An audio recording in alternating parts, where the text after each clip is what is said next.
প্রিয় দিনাজপুরবাসী ভাই ও বোনেরা, মঞ্চে বসা বাংলাদেশ জামাত ইসলামীর কেন্দ্রীয়, আঞ্চলিক এবং স্থানীয় নেতৃবৃন্দ, 10 দলীয় নির্বাচনী পক্ষের শরিক দল সমূহের সম্মানিত নেতৃবৃন্দ, বিশিষ্টজন, শহীদ পরিবারের সদস্যবৃন্দ, জুলাই যোদ্ধাবৃন্দ, আপামর দিনাজপুরবাসী,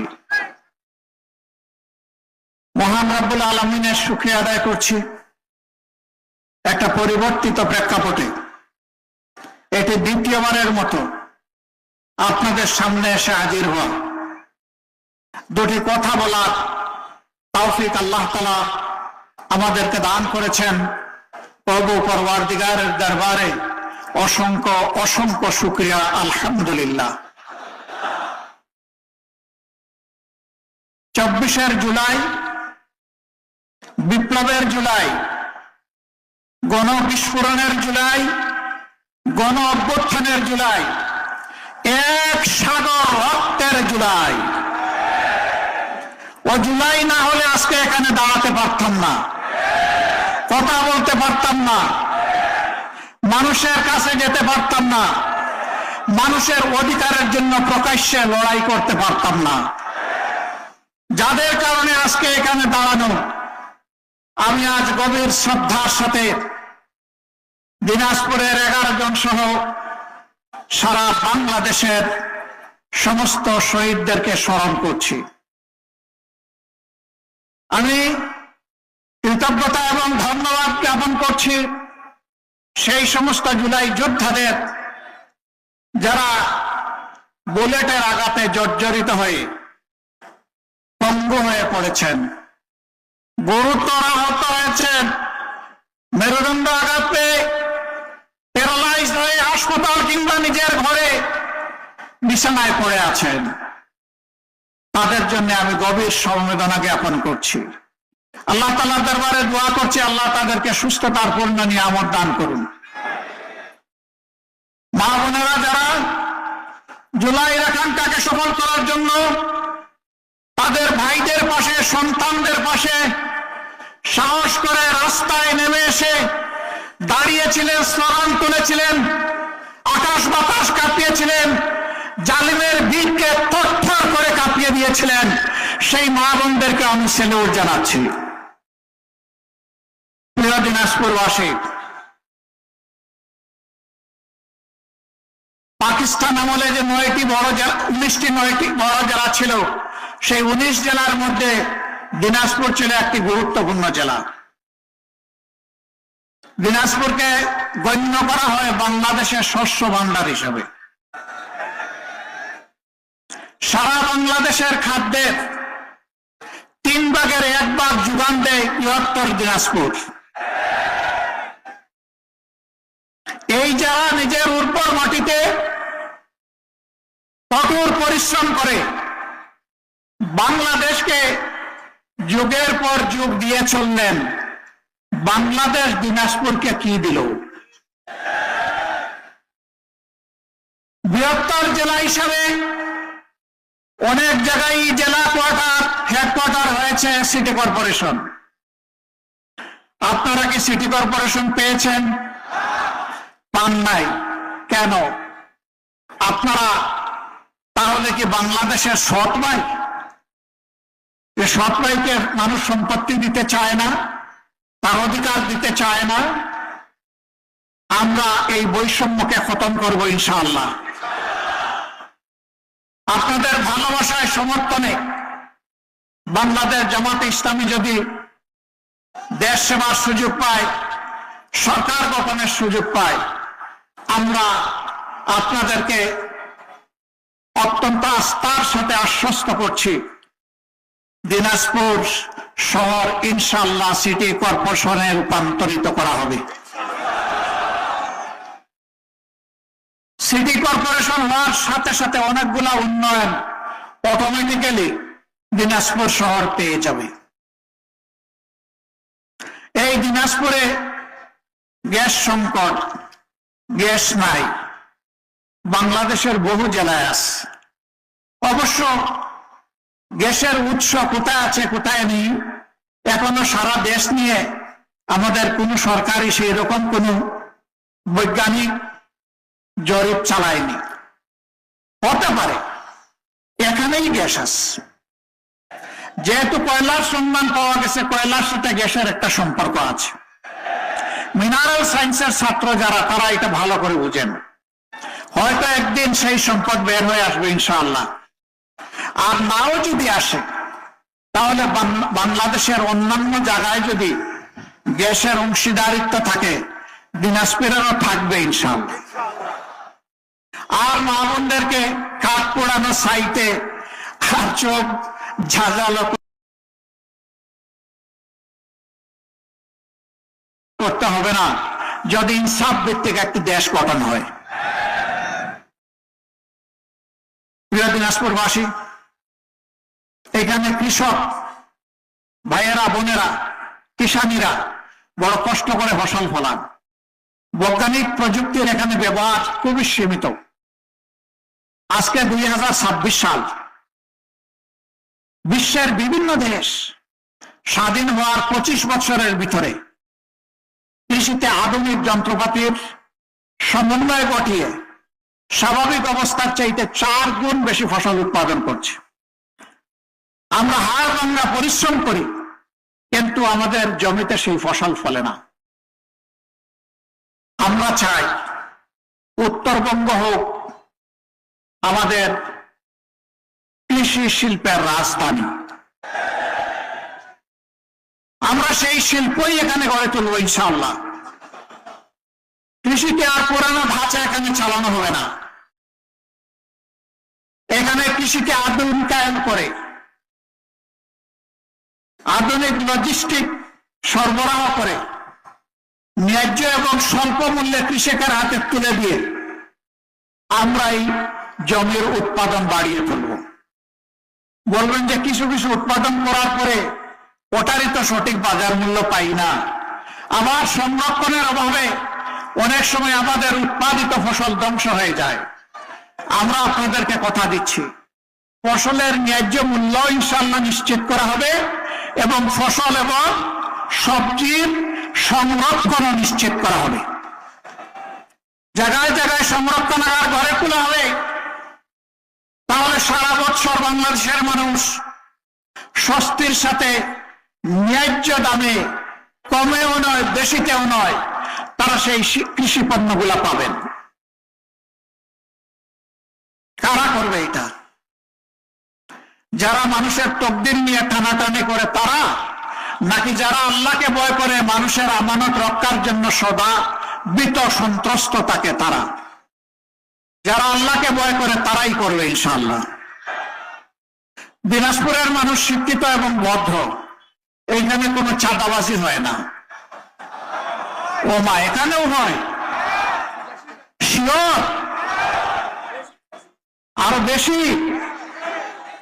বেশি না কম? আচ্ছা, এটাও বাদ দিলাম, হয় এটা ধরে নিলাম। ছাতাবাজিকে ভালোবাসেন যারা, তারা একটু হাত তুলেন দেখি। ছাতাবাজের বন্ধু হতে যারা রাজি, তারা একটু হাত তুলেন। আসলে ছাতাবাজরা এত জ্বালাইছে, কোন জায়গায় হাত তুলবে আর কোন জায়গায় নামাবে অনেকে সেটাই টের পাচ্ছে না। ছাতা নিয়ে মানুষকে দিশাহারা করে ফেলেছে। পিঠাপুলির একটা দোকান নিয়ে আমার একটা মা বসেছে রাস্তার পাশে ফুটপাতে, ছোট্ট একটা ভ্যানের উপরে, সেইখানে আসে চাঁদা ছয়। লজ্জা হয় না? এই মাকে আমার দেশ এখনো সম্মানিত করতে পারেনি। পেটের কুটার জ্বালায় ক্ষুধা নিবারণ করতে নিজের ঘরে হাতের তৈরি জিনিসগুলো নিয়ে এখানে এসেছে বাচ্চাদের মুখে একটু খাবার তুলে দেবে, তুমি এসে ডাকাতের মতো সেখানে অংশ বসাও। লজ্জিত আমরা, লজ্জিত বাংলাদেশ। এই লজ্জার হাত থেকে বাংলাদেশকে আমরা উদ্ধার করতে চাই। ইনশাআল্লাহ আমরা পারবো, কারণ আমরা ঘোষণা করেছি চাঁদা আমরা নেই না এবং কোন চাঁদাবাজকে আমরা চাঁদা নিতে দেব না। যারা নেয় না তারা এই কথা বলতে পারবে, যারা নেয় তারা এই কথা বলার কোনো সাহস রাখে না। আমরা বলেছি সব ধরনের দুর্নীতি বন্ধ হবে। দুর্নীতি আমরা তো করবই না, করার প্রশ্নই উঠে না। এই সোনার বাংলাদেশে আর কাউকে দুর্নীতি করতে দেওয়া হবে না। মুশকিলে পড়েছে এখন দুর্নীতিবাজ আর চাঁদাবাজরা। বলে যে জামাতের আমির বলে কি, আমরা এখন যাবে কোথায়, আমরা খাবো কি? না রে ভাই, তোমরা এই দেশের মানুষ, আমরা তোমাদেরকে ভালোবেসে বুকে টেনে নেব। আমাদের মতো তোমরাও পরিশ্রম করে সম্মানের সাথে উপার্জন করে সম্মানের সাথে এই দেশে এদেশের গর্বিত নাগরিক হিসাবে তোমরাও বসবাস করবে ইনশাআল্লাহ। এই জন্য যত ধরনের সহায়তা তোমাদেরকে দেওয়া দরকার সব দেওয়া হবে। তবু আল্লাহর রাস্তে বলবো, চান্দা তোমরা নিও না, দুর্নীতি তোমরা করো না। মা বোনেরা, আজকে নিজেদের প্রয়োজনের তাগিদে মেধার ভিত্তিতে তারা সমাজের উন্নয়নে ভূমিকা রাখেন, কিন্তু সমাজে তাদের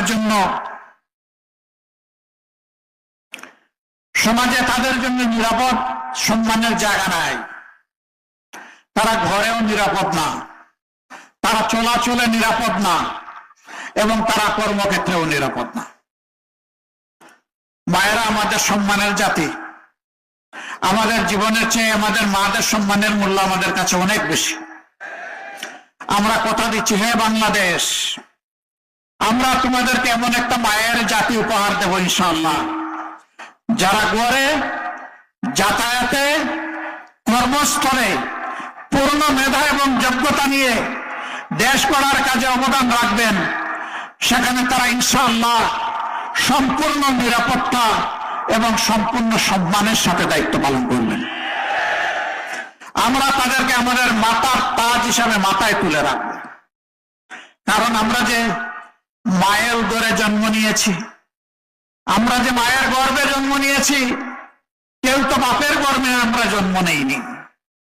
কেউ দুনিয়ায় জন্ম নিয়ে বাপের বুকের দুধ খাইনি। দুধ খাইয়েছেন আমার সে মায়াবিনী মা। আমার সেই মায়াবিনী মা আমাকে 285 দিন পেটে ধারণ করেছেন।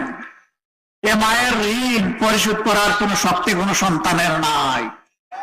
তাই এই মাকে আজীবন আমাদের সম্মান করতে হবে। এই জন্যই মায়ের প্রতি আমাদের আলাদা সম্মান। একদল দুর্বৃত্ত বলে আমরা যদি দেশ পরিচালনার সুযোগ পাই, সরকার গঠন করি, মা বোনদেরকে আমরা ঘরে বন্দি রাখবো।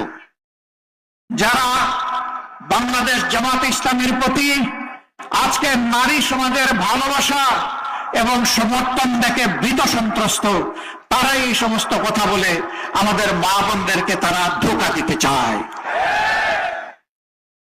তারা আমাদের মা বোনদের সাথে কি আচরণ করে, আমাদের মা বোনরা এই সাক্ষী আমাদের বলতে হবে না। মা বোনরা তাদেরকে ভালো করে চিনে। এরা আমাদের বিরুদ্ধে অপপ্রচার করত। এদেশের তরুণ যুব সমাজ কোনোদিন জামাতকে সমর্থন করবে না। এদেশের নারী সমাজ কখনো জামাতকে মেনে নেবে না। আলহামদুলিল্লাহ, 5 আগস্টের পর, 36 জুলাইয়ের পর বাংলাদেশে সর্ববৃহৎ 5টি সরকারি বিশ্ববিদ্যালয়ের ছাত্র সংসদ নির্বাচন অনুষ্ঠিত হয়েছে। সেই নির্বাচনগুলোতে আমাদের মেয়েরা প্রমাণ করেছে যে আমরা ছেলেদের চাইতে ছাত্র শিবিরকে আমাদের আস্থার জন্য বেশি পছন্দ করি।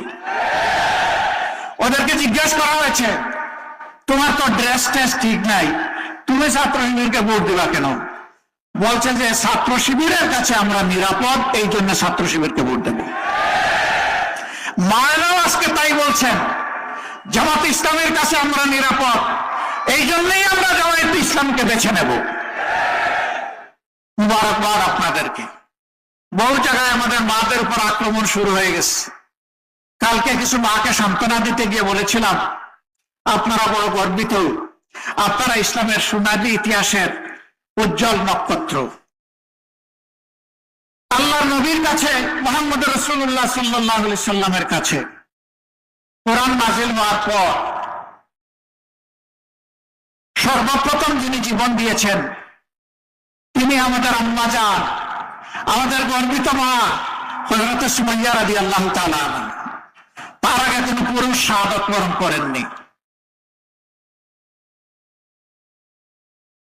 উহুদের ময়দানে রাসূল করিম সাল্লাল্লাহু আলাইহি সাল্লামকে শত্রুপক্ষ যখন তলোয়ার, নেজা, বল্লম, বর্ম, খঞ্জর, তীর দিয়ে একের পর এক আঘাত করতে এসেছিল, পুরুষরা তখন যুদ্ধের ভয়াবহ সময়ে নবী করিম সাল্লাল্লাহু আলাইহি সাল্লামের পাশে ছিলেন না। আমাদের আম্মা জান হযরত মুসাইবা রাদিয়াল্লাহু তাআলা আনহা চতুর্দিকে ঘুরে ঘুরে আল্লাহ রাসূলের ঢাল হয়ে কাজ করেছিলেন। যুদ্ধের পরে তার দেহে 70টা ভারী জখম, তাজা রক্ত ঝরছিল, তীর তখনও ঝুলছিল। ভাঙা দাঁত দিয়ে রাসূল করিম সাল্লাল্লাহু আলাইহি সাল্লাম মায়ের দেহ থেকে তীরগুলো তুলে দিয়েছিলেন। নিজের মুখের লালা নিয়ে মাবুদের নাম নিয়ে লেপে দিয়েছিলেন, তিনি সুস্থ হয়ে উঠেছিলেন। মুতার যুদ্ধে মক্কার জীবনে যিনি সবচেয়ে বেশি আল্লাহ রাসূলকে কষ্ট দিয়েছেন নারী হিসাবে, তিনি ছিলেন আবু সুফিয়ানের স্ত্রী হিন্দা। উহুদের যুদ্ধে হামজা রাদিয়াল্লাহু তাআলা আনহুর বুক ছিঁড়ে কলিজা টেনে বের করে চিবিয়েছিলেন জিদ মেটাতে গিয়ে। তিনি যখন ইসলাম কবুল করলেন, মুতার যুদ্ধের একজন যোদ্ধা হিসেবে অংশগ্রহণ করলেন। ভয়াবহ যুদ্ধ, থরথর করে মুজাহিদদের পা কেঁপে উঠল। তারা একটু পিছন ফিরতে চেয়েছিলেন, এই মা ডানা মেলে চিৎকার দিয়ে বাঘিনীর মতো দাঁড়িয়ে বলেছিল, সাবধান, যুদ্ধের ময়দানে মুমিনদের জন্য পিছে ফেরা সম্পূর্ণ হারাম। কাউকে আমি পিছে ফিরতে দিব না, সামনে এগোতে হবে। আমার তলোয়ার তোমাদের সাথে শত্রুর বিরুদ্ধে জ্বলকে উঠবে ইনশাআল্লাহ। মুমিনরা এগিয়ে দিয়েছিলেন, যুদ্ধে বিজয় লাভ করেছিলেন, হাসি মুখে মদিনায় ফিরেছিলেন। আপনারা সেই মায়ের জাতি, এই অলংকার, এই অহংকার আপনাদের। আল্লাহ আপনাদের সম্মান বৃদ্ধি করে দিন। বাংলাদেশের মুসলিম জনতার মুক্তির জন্য আপনারা 24-এ যে সাহসী দায়িত্ব পালন করেছেন, আরেকটা যুদ্ধ, ভোট যুদ্ধ হবে আগামী 12 তারিখ, সেখানে একই দায়িত্ব পালন করবেন ইনশাআল্লাহ। তাহলে মায়েদেরকে এই দায়িত্ব দিয়ে আপনারা কি অবসরে চলে যাবেন? আপনারা তার চাইতে বেশি জ্বলে উঠবেন ইনশাআল্লাহ। আপনার ভোট আপনি দিবেন, যাকে পছন্দ তাকেই দেবেন। ওই আগের স্লোগান বাতিল। একদল দুষ্ট বলতো, আমার ভোট আমি দিব, তোমারটাও আমি দিব, ওইটা শেষ। তোরটা তুই দে, আমারটা আমি দেব। আমারটা দিতে আসলে কাউকে ছেড়ে দেব না। পারবেন? আলহামদুলিল্লাহ। এমন বাংলাদেশ আমরা করতে চাই যেখানে শিশুটি জন্ম নেওয়ার পরে সে তার 3টি অধিকার সাথে সাথে পেয়ে যাবে। একটা হচ্ছে তার বাঁচার অধিকার, অর্থাৎ তার পুষ্টির অধিকার। দ্বিতীয়টা তার সুস্বাস্থ্য রক্ষার অধিকার, অর্থাৎ স্বাস্থ্য সেবা। তৃতীয়টা তার শিক্ষার অধিকার। এই দিয়ে শুরু। এরপরে সে কিশোর হবে, যুবক হবে, সুশিক্ষা নেবে, সে দক্ষ হবে, সে দেশে কিংবা বিদেশে এই দেশের জন্য কাজ করবে। আর গর্বের সাথে পরিচয় দেবে, আমি একজন বাংলাদেশী। এই শিশু এই 3 উপাদানে বড় হলে জীবনেও চাঁদাবাজ হবে না ইনশাআল্লাহ। সে মাদকসেবী হবে না, সন্ত্রাসী হবে না। তার কারণে তার পরিবার, তার মা বাবা এবং সমাজ সম্মানিত হবে ইনশাআল্লাহ। আমরা সেই বাংলাদেশ করতে চাই। আগেই বলেছি, মা বোনেরা যেখানে সম্পূর্ণ নিরাপদ থাকবেন। আমরা ওই বাংলাদেশ করতে চাই যেই বাংলাদেশের শিক্ষা প্রতিষ্ঠানে আর কোনো গণরুম তৈরি হবে না, আর কোনো মায়ের সন্তানকে জীবন দিতে হবে না, আর কোনো রক্ত ঝরবে না। সেখানে চলবে জ্ঞান এবং প্রজ্ঞার প্রতিযোগিতা, গবেষণার প্রতিযোগিতা।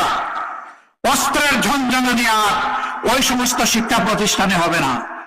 আমাদেরকে মানুষ জিজ্ঞেস করে, আপনারা যদি একটা বাংলাদেশ সরকার গঠন করার সুযোগ পান, দেশটি কেমন হবে? আমি বলি, আজকের ঢাকা বিশ্ববিদ্যালয় যেমন হয়েছে তার চেয়ে ভালো হবে ইনশাআল্লাহ। ঢাকা বিশ্ববিদ্যালয়ে কাজ শুরু করেছে, 6 মাস হয়নি। জনগণ যদি আমাদেরকে আল্লাহর মেহেরবানিতে ম্যান্ডেট দেয়, আমরা 5 বছর পাবো। ওরা 1 বছরের জন্য নির্বাচিত হয়েছে, আমরা সুযোগ পাবো 5 বছর।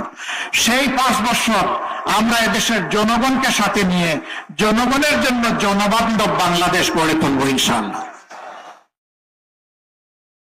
আজ ঢাকা বিশ্ববিদ্যালয়ে মাদক সেবী নাই, বখাটে নাই, গুন্ডা পান্ডা নাই, বাইরের সন্ত্রাসীদের প্রবেশ নাই। আজকে সেখানে আছে সুস্থ পরিবেশ আর শিক্ষার প্রতিযোগিতা।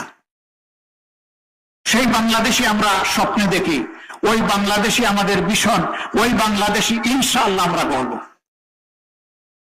সম্মানিত দেশবাসী, আমরা ওই বাংলাদেশটা করতে চাই যেখানে বিচার অর্থের বিনিময়ে কেনা যায় না, যেখানে বিচার গরিব ধনী শিক্ষিত স্বল্প শিক্ষিত কিংবা শিক্ষার অলবঞ্চিত সকলের জন্য সমান হবে।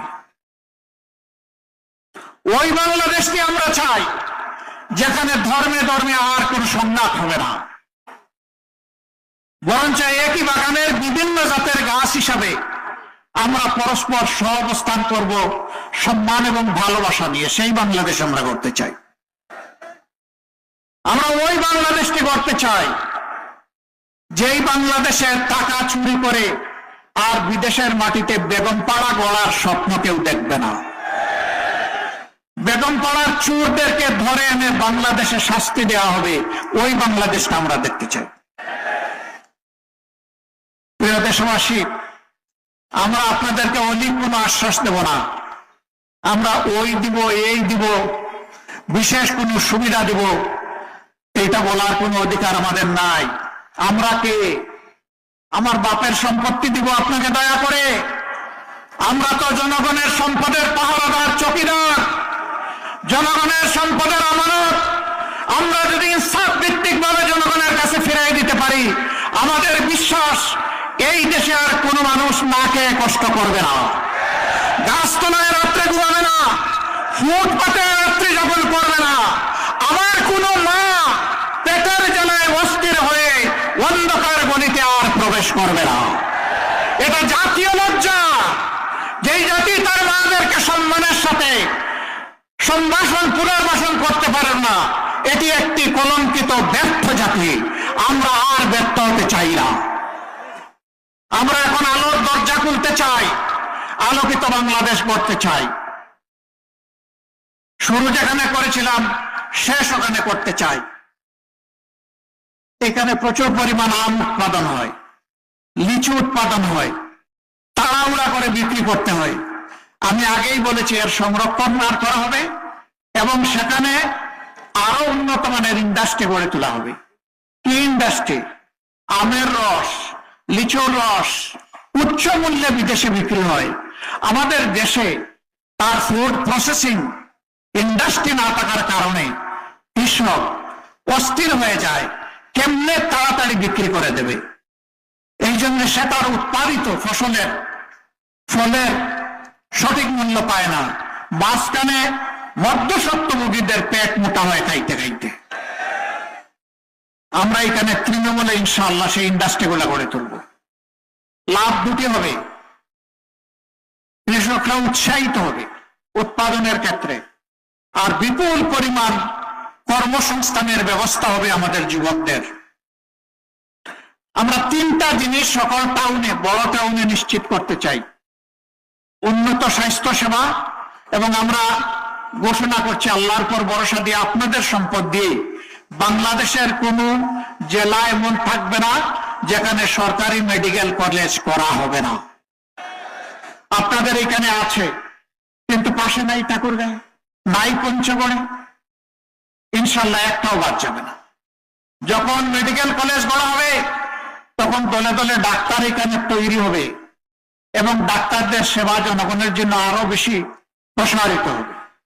তখন আমরা স্পেশালাইজড হসপিটাল করারও চিন্তা করতে পারবো।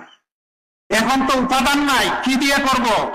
ইট পাথরের ঘর বানিয়ে দিলে আর কিছু যন্ত্রপাতি কিনে দিলে স্পেশালাইজড হসপিটাল হয় না। তার প্রাণ হচ্ছে দক্ষ জনবল, উপযুক্ত চিকিৎসক, টেকনিক্যাল ম্যান পাওয়ার। এইটার জন্যই মেডিকেল কলেজ প্রয়োজন। আমরা ইনশাল্লাহ মেডিকেল কলেজ করব। 2 নম্বর, সকল জায়গায় মানসম্মত শিক্ষা প্রতিষ্ঠান গড়ে তোলা হবে। শিক্ষা জাতির মেরুদণ্ড, মেরুদণ্ড ঠিক হলে জাতি ঠিক। মেরুদণ্ড ঠিক নাই, জাতি এলোমেলো। আমরা সেই শিক্ষাটা ইনশাআল্লাহ আমাদের সন্তানদেরকে দেব। এখানে কথা দিচ্ছি, একটা সন্তানও বাদ যাবে না ইনশাআল্লাহ। সে যদি গরিবের সন্তান হয়, ওরেই আগে খুঁজে বের করব, কারণ তার মা বাবা ততটা সচেতন না। আমরাই হবো তার মা বাবা ইনশাআল্লাহ। ওরে ধরে এনে সস্তায় আমরা ঢুকায় দেবো স্কুলে। 5 বছর বয়স পর্যন্ত সকল শিশু বিনামূল্যে চিকিৎসা পাওয়ার অধিকার রাখে সরকারের কাছে, তা নিশ্চিত করা হবে ইনশাআল্লাহ। 60-65 বছর বয়স পর্যন্ত যে মানুষগুলো এই সমাজকে দিয়েই গেছেন, তাদের জীবনের পরন্ত বেলায় দায়িত্ব নিতে হবে সরকারকে, তাদেরকেও বিনামূল্যে চিকিৎসা নিশ্চিত করা হবে ইনশাআল্লাহ। মাঝখানে যারা আছেন, যারা নিজেরাই পারবেন তারা কুলাবেন, যারা পারবেন না তার দায়িত্ব নিতে হবে সরকার। এইভাবে একটা সমন্বিত চিকিৎসা ব্যবস্থা ইনশাআল্লাহ আমরা গড়ে তুলব। আবারও বলছি, আপনাদের টাকা দিয়েই আপনাদের এই ব্যবস্থাপনা হবে ইনশাআল্লাহ। বলবেন আমরা কোথায় টাকা দিই, আমরা তো ট্যাক্স ম্যাক্স দেই না। কে বলছে? প্রতিদিন আপনারা ট্যাক্স দেন। ডাল, চাল, নুন, তেল, পেঁয়াজ, রসুন, আদা, মরিচ, কাপড় চোপড় যাই কিনতে যান, সবগুলোর সাথে বেড দিতে হয় না? ওইটাই তো tax, value aided tax. Tax দিয়ে দিয়েই তো আপনি এই সরকারকে, এই দেশকে চালু রেখেছেন। আরেকটা সোর্স থেকে অর্থ আসে, সেটা হচ্ছে বৈদেশিক ঋণ। এখানে গরিব ধনী সবার উপর সমান। আজকের জন্ম নেওয়া শিশুর উপর যেমন, 35 বছরের যুবকের উপর তেমন, 60 বছরের মায়ের উপরে তেমন সমান অংশের ঋণ। অতএব আপনার টাকা দিয়ে আপনার কাজ করতে সরকার বাধ্য হবে ইনশাআল্লাহ। বলবেন আপনারা এত কথা বলছেন, টাকা পাবেন কই? ওই যে আপনাদের টাকা, আর চোরদের হাতটা জাস্ট একটু অবশ করে দেওয়া হবে, আর কিছু না। আপনাদের টাকার বরকত বেড়ে যাবে ইনশাআল্লাহ। এইভাবেই আমরা বাংলাদেশটাকে করতে চাই। আজকের পরিসরে কথা কিছু রেখে দিলাম আগামীর জন্য। আল্লাহ তাআলা যেন তৌফিক দান করেন। সকল দলের প্রতি আমাদের অনুরোধ, বড় উচ্চ মূল্যে কিনা আমাদের আজকের এই পরিবেশটা, মেহরবানি করে শহীদদের প্রতি সম্মান দেখান সবাই। কেউ আগামী নির্বাচনে সন্ত্রাস করবেন না, ভোট জালিয়াতির অথবা ইঞ্জিনিয়ারিং এর চিন্তা করবেন না। সরকারি প্রশাসনে যারা আছেন তাদের প্রতি আমাদের অনুরোধ, আপনারা এই দেশেরই সন্তান, এই দেশেরই মানুষ। দেশ এবং আপনার সন্তানের ভবিষ্যৎ বিবেচনায় মেহরবানি করে আপনার দায়িত্ব নিরপেক্ষভাবে পালন করুন। আপনি কারোই পক্ষ নেবেন না, তাহলে দেশবাসীর দোয়া পাবেন, আল্লাহ আপনাদের সম্মান বাড়িয়ে দিবে, আমাদের দেশটা সঠিক পথ খুঁজে পাবে। আমি এখন 6 জন সহকর্মীকে আপনার সামনে পরিচয় করে দিয়ে বিদায় নিচ্ছি। দিনাজপুর 1 আসনে আমরা 10 দলের পক্ষ থেকে যাকে প্রার্থী হিসাবে দিয়েছি, ডান দিকে আসবেন, তিনি হচ্ছেন আমাদের স্নেহের ভাই মতিউর রহমান। তার হাতে আমরা প্রতীক হিসাবে পাল্লা তুলে দিয়েছি। এই যে পাল্লা, আপনারা এই দাড়ি পাল্লার সাথে সবাই থাকবেন তো ইনশাআল্লাহ? 12 তারিখ দাড়ি পাল্লার বিজয় 1 নম্বর আসনে নিয়েই আপনারা ঘরে ফিরবেন নিশ্চিত করে ইনশাআল্লাহ। আপনাদের সকলকে ধন্যবাদ। 2 নম্বর আসন আফজালুর রহমান, আফজালুল আনাম, আলহামদুলিল্লাহ তার হাতেও দাড়ি পাল্লা, ইনসাফের প্রতীক। আমরা সমাজে ন্যায় ইনসাফ কায়েম করতে চাই, বৈষম্য দূর করতে চাই, একটা মানবিক বাংলাদেশ গড়তে চাই। আপনারা কি তার হাতকে শক্তিশালী করবেন? তার জন্য এখন থেকে দিনরাত খাটবেন, কেটে বিজয় নিয়ে ঘরে ফিরবেন ইনশাআল্লাহ। আপনাদেরকে মোবারকবাদ। 3 নম্বর আসনে মাইনুল আলম। ওয়ালাইকুম আসসালাম।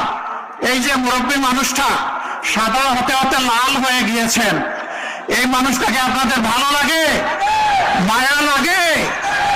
আমরা তুলে দিলাম মায়ার মানুষের হাতে পাল্লা, ইনশাআল্লাহ বিজয় হবে দাড়ি পাল্লা।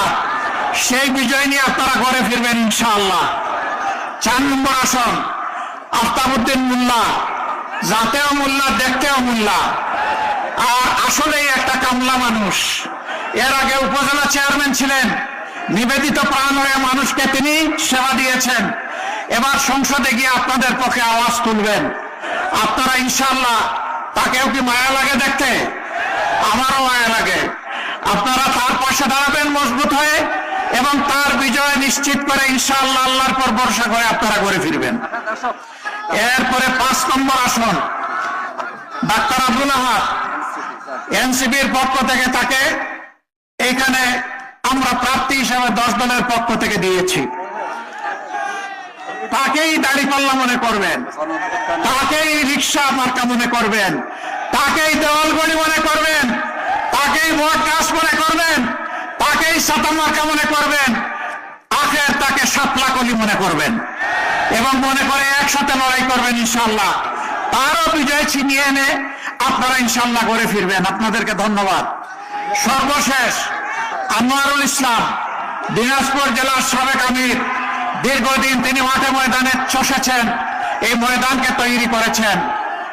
একবার তাকে ঠকানো হয়েছে, এবার আর কেউ ঠকাতে পারবে না ইনশাআল্লাহ। এবার আপনারা তার হাতের দাড়িপাল্লাকে বিজয়ী করে ইনশাআল্লাহ ঘরে ফিরবেন। আপনারা রাজি আছেন? সবাইকে নিমে ঝাঁপিয়ে পড়বেন ইনশাআল্লাহ তাআলা আযীম।